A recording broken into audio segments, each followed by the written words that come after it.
I had somebody comment on one of my posts that was like, I'm Team Paxton, but I appreciate you. And I was like, hey, thank you for Yeah. your consideration. I respect that. And good luck to you. Since for season 1 we asked you guys to play Never Have I Ever, Oh, oh, I 100%. this time we're gonna channel Davy's decision making a little bit and list off some pros and cons. Well, what would you say are like the pros and cons to being in an iconic TV love triangle like Vampire Diaries or Riverdale and even Ross and Rachel going on a break? Honestly, like I sort of forget that we are like one of those like iconic kind of love triangles. Like we're out there with those guys. Like that's sort of whoa, okay, cool. So that's definitely like a pro because it's cool. And a pro is also that like everyone's like asking like okay like think like the debates. I love seeing the debates that people have on like Twitter. And honestly, like it's really cool to see what people come up with. This is my last chance for an American high school boyfriend. Good morning, Ben. Good morning, Paxton. The con, I make sure everything that I say is like so equal for like both of them. Even as like Darren and Jaren, it's just like it's equal. It's equal. I'm a middle man here. Okay. Actually, no, I'm not a middle man. I'm the third point, which is Team Davy. So I don't wanna like, make people think I'm swayed. What are the pros and cons to being in a love triangle? It's so nice, having people be so passionate about your characters. I think as an actor, that's what you hope for. You hope that audiences identify and are, want to fight for your character.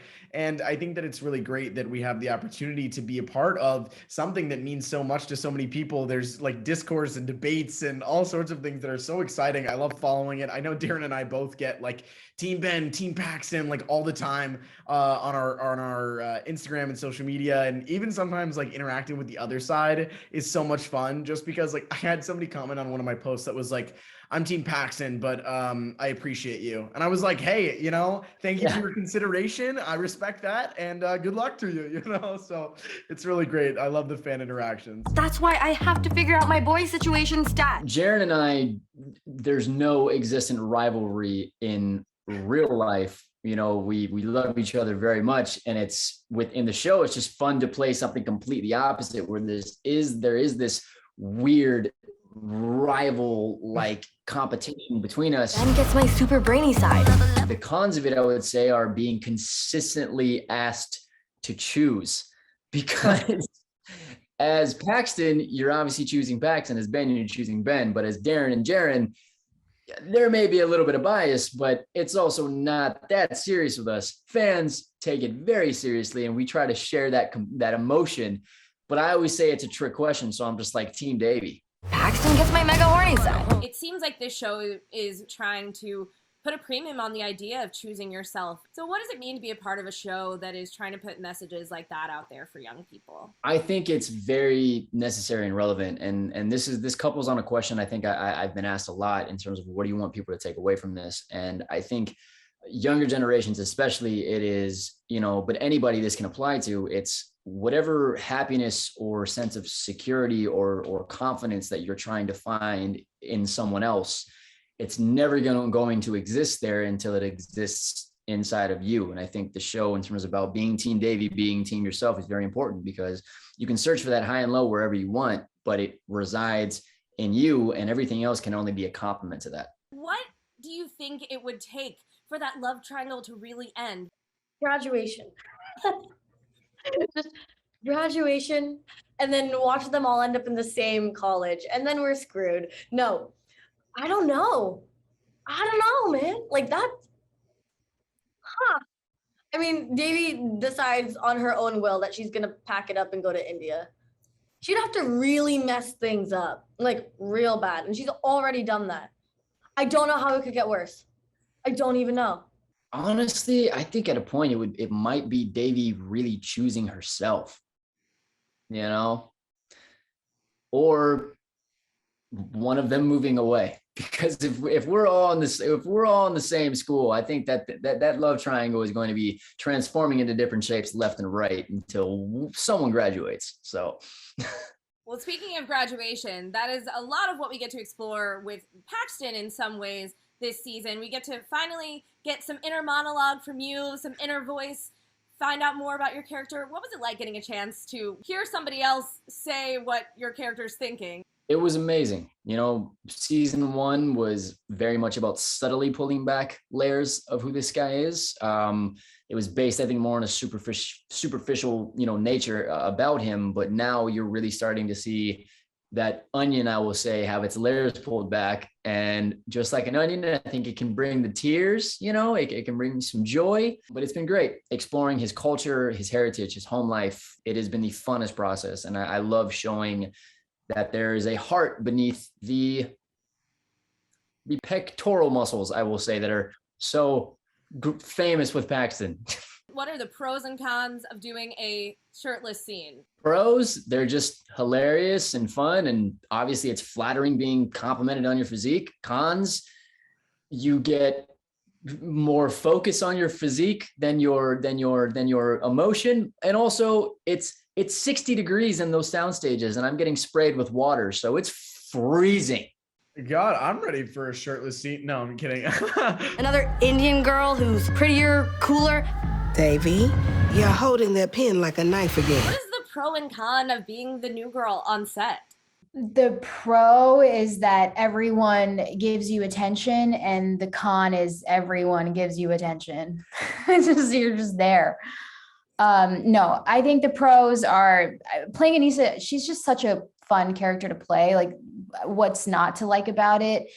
And I don't mean to sound narcissistic, but I don't know if there is I guess con would be, we filmed during COVID, so we didn't really get to bond the way that we would have normally done on another set. You know, I didn't really get to hug Lee or Ramona and do things like that. So that would be the only con. But other than that, it's all pros. She just fit in so well with us, and you know, we were so welcoming of her, because it is hard to be the new person. It's scary. I mean, you handled it very well. What is it like stepping into the Team Davy versus Team Paxton versus Team Ben of it all? You know, Jaron kind of prepped me, and he was like, listen, you're going to get, you know, some hate about it, but don't worry. Like, we're here. We've got you. And I wasn't like taking it seriously until the little clip came out with the trailer of Anissa sort of playfully pushing, and people are like, I hate your character. And I was like, okay, all right. It's real. Like, might have to defend myself out here in these streets. No, but as far as joining the love triangle thing, I think Jaron couldn't have been a more perfect person, just because he's literally like the sweetest guy that's walked this face of the earth. So getting to do that with him and the comfortability with that was really cool and great. We know that the love triangle, we have no idea how or when it will ever end, but have you changed your opinion based on season 2? Lee, I'll ask you first. I have changed my opinion. Season 1, Team Ben, all the way. Season 2, Team Paxton, for sure. I like, that's just so hard, honestly. I think I'm going to go with Team Paxton too, just because I feel like I like Team Paxton because of the way that it happened. I like the fact that Davy chose herself first amongst anything else. I got his kid a drum kit for Christmas. You imagine that? You're a monster. Wait, is that a picture of your son? Yeah, that's him. Wow, he's really handsome. And he knows it too. She's basically stripping. Who is the craziest person that you found out is a fan of the show? Common was a big fan of the show. Like, such a fan that he wanted to be on the show. Like, that's the craziest. I did not know that. Ever. Did you not know that? I did not know that. Huge fan of the show. With Common being such a big fan, you know, I have to ask, what were the pros and cons of kissing Common? What is it like having him as a love interest? It's exactly how you think it is. I mean, the writing really created that, you know. I often said that the writing is set up so that they're rivals, and you know the ice breaks and melts later on. But you know, Common has so much compassion to the way he approaches life and the way he interacts with everyone, and how much, like, if he's talking to you, he's only talking to you. Do you know what I mean? He has that wonderful quality to him. When I'm talking to you, I feel like everyone feels like I'm, you know, talking to myself mostly.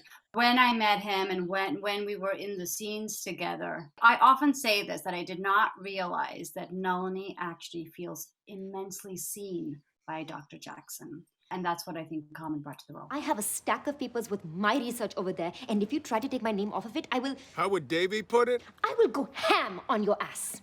This is sort of like getting to see the pros and the cons of Kamala being a hot nerd, the way that people treat her in the workplace because they don't take her seriously. You know, what did it mean for you to get to go through and really express that? You know, what Kamala goes through as a woman of color in STEM, you know, getting her PhD is a very common experience that happens to women and women of color. You know, often their names are not credited for their work. Their voices are completely erased. They are often invisible in these fields, all the way, you know, throughout history. This has happened, you know, all the way back to the times of Madame Curie, whose husband got the Nobel Prize instead of her for her own work. You know, this is something that really happens and still happens. And I didn't really even realize that until, you know, season 2, when I found out that this was the storyline. And I'm so glad I do know now, because it's infuriating, and it's something that hopefully a show like this, when, you know, when we talk about these things, that's the first step to change, is awareness. I also think this season just always shows like how these women cannot be ever underestimated, and that when push comes to shove, they will step up.